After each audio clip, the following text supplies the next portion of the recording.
Hello student, आज हम पढ़ेंगे अध्याय 2 गणित न्यू सिलेबस पे आधारित। ठीक है, रैखिक बहुपदों का परिचय। Teach maths with Himani. ये क्या है? अध्याय 2 है गणित का। ठीक है, तो इसके बारे में पहले हम पढ़ेंगे इंट्रोडक्शन या फिर परिचय। रैखिक बहुपद क्या होते हैं? तो सबसे पहले तो हमें पता होना चाहिए कि बहुपद क्या होते हैं, है ना। तो जो बहुपद है वो क्या है, दो चीज़ें होती हैं। एक होता है चर और ये दो शब्द होते हैं जिनके बारे में यदि आपको पता है तो आप इस क्वेश्चन को इस चैप्टर को इजीली कर लेंगे आराम से। ठीक है, आपको कोई परेशानी नहीं होगी। तो इसलिए आप ध्यान से जो मैं बता रही हूँ वो सुनो। क्या है? चर और अचर। चर क्या होते हैं? चर मीन्स होता है, देखो चर क्या होते हैं। चर मतलब कि जैसे कि एक्स, वाई, जेड, ये हमारी क्या है? चर है। तो ए से जेड तक की जितने भी हमारे ABCD के अल्फ़ाबेट होते हैं, चाहे वो कैपिटल लेटर हो चाहे स्मॉल लेटर हो, है ना। यदि किसी भी मतलब वो कैसे हैं, इंग्लिश के अल्फ़ाबेट्स हैं, ठीक है, तो उन्हें हम क्या कहेंगे? चरपद कहेंगे। क्या कहेंगे? चरपद। ठीक है, ये हमारे इंग्लिश के अल्फ़ाबेट होते हैं। अचर मतलब क्या होता है? जो कैसा हो, कांस्टेंट हो, नियतांक हो, जो हमेशा कैसा रहता है? फिक्स रहता है, जो कभी बदलता नहीं है, उसको हम क्या कहेंगे? अचर पद कहेंगे।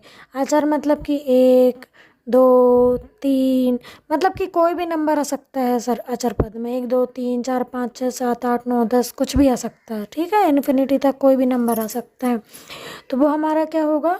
अचर। अब देखो, चर और अचर जब हम दोनों को मिलाते हैं तो क्या बनता है? हमारे पास पद बनता है। जब हम इन दोनों को मिलाते हैं तो क्या बनता है? हमारे पास पद बनता है। ठीक है, पद बनता है। जैसे कि मैंने लिखा यहाँ 3x, है ना। क्या लिखा? 3x, है ना। 3x 3x लिखा, तो ये क्या है? हमारा पद है। ठीक है, तो ये कितने पद है? सिर्फ एक बार लिखा है, इसके आगे कोई प्लस माइनस कुछ भी नहीं लगा, सिर्फ एक बार लिखा है, इसलिए ये कितने पद हैं हमारे? एक पद है। ये कितना पद है? एक पद है। ठीक है, तो हम इसको कहेंगे 3x। हमारे पास कितना पद है? एक पद है ना, एक पद है।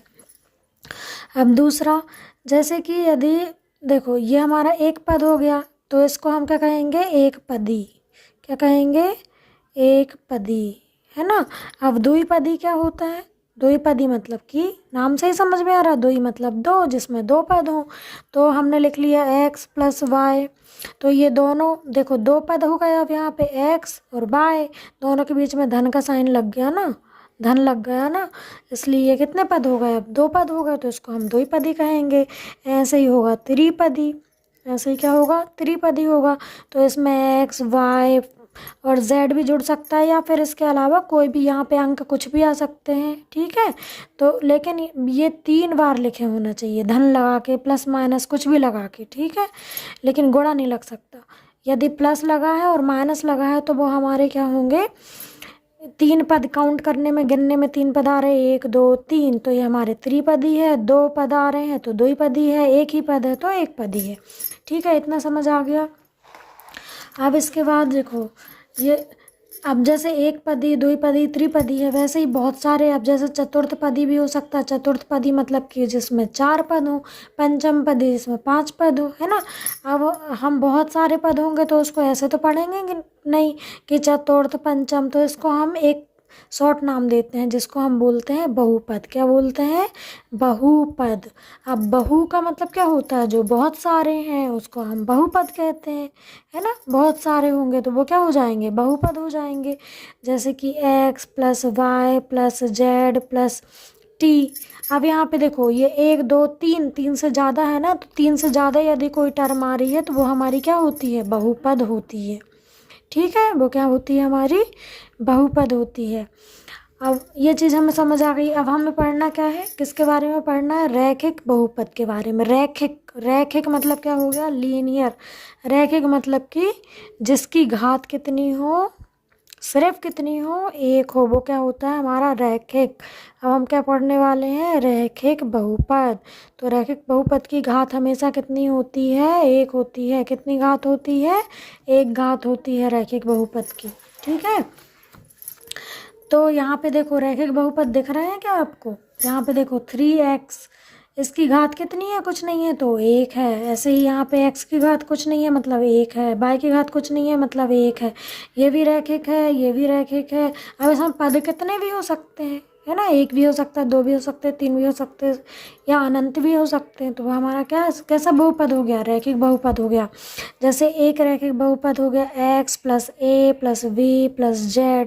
ये हमारा देखो सब जगह एक ही एक घात है ना, कुछ कुछ नहीं लिखा, मतलब कितनी घात है, एक घात है। ये हमारा रैखिक बहुपद है।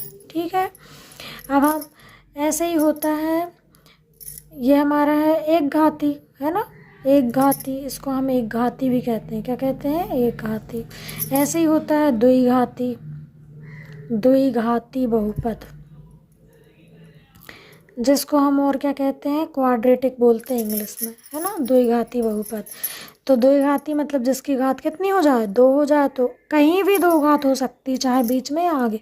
लेकिन हम इसको जब फिर मतलब सही तरीके से लिखते हैं तो सबसे पहले बड़ी घात आती है, उसके बाद उससे छोटी, फिर सबसे छोटी, ऐसा लिखते हैं। ठीक है, तो द्विघाती बहुपद में एक्स स्क्वायर, है ना, ये हमारा द्विघाती बहुपद हो सकता है, ये अकेला। ऐसे ही एक्स की घात 2 धन 3, ये भी हमारा द्विघाती बहुपद है, क्योंकि इसकी पावर कितनी है, घात कितनी है, 2 है। ठीक है, अब सबसे पहले हमें ये चीज़ समझने से पहले ये पता होना चाहिए घात क्या होती है ना, गुणांक क्या होता है ना। तो ये तो हमें पता ही नहीं है। यदि ये पता नहीं होगा तो हम इसके आगे कैसे पढ़ेंगे। तो मैं एक एग्जांपल लेती हूँ। जैसे मैंने लिखा 5x की घात 2 धन 3x धन 1।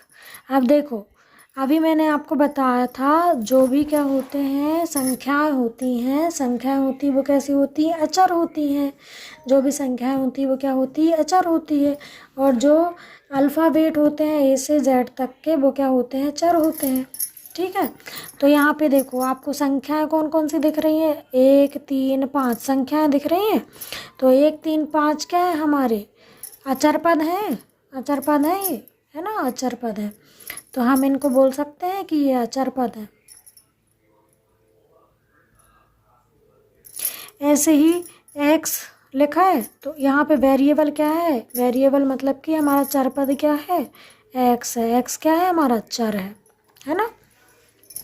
अब देखो यहाँ पे 5x की घात 2, मैं ये 5 क्या है, x की घात 2 का गुणांक है। क्या है, गुणांक। तो जब भी ऐसे कोई नंबर लिखा रहता है, मतलब कि x की घात 2 के आगे कोई नंबर लिखा है, तो इसको हम अचर नहीं बोलेंगे। अब क्या बोलेंगे इसको, कि 5 क्या है, 5 क्या है, x का गुणांक। तो यहाँ पे लिखेंगे 5, 5 गुणांक है x की घात 2 का।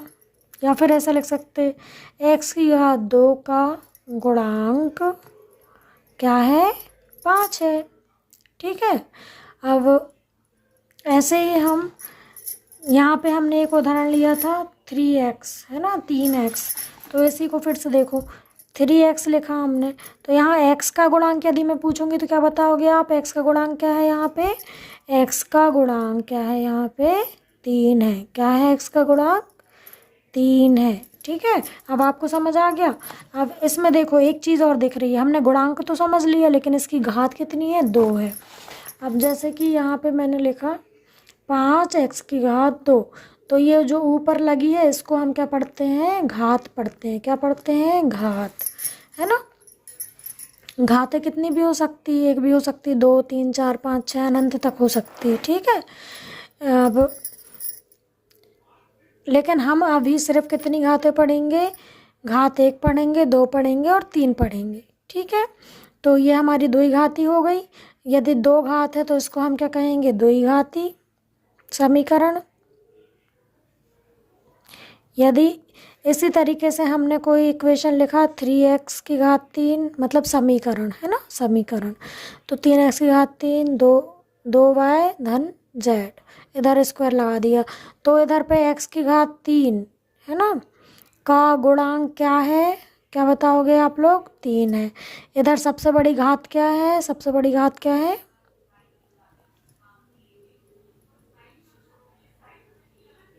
3 है ना। ठीक है, अब हम करेंगे आगे एक्सरसाइज, जो हम नेक्स्ट वीडियो में करेंगे। आप लोग पहले इंट्रोडक्शन पढ़ा कीजिए, उसके बाद आप एक्सरसाइज कीजिए, क्योंकि यदि आप इंट्रोडक्शन पार्ट पढ़ेंगे तो आपको इजीली समझ आएगा। ठीक है,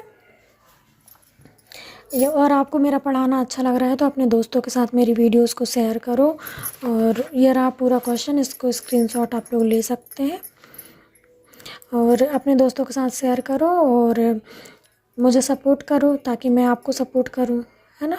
थैंक यू।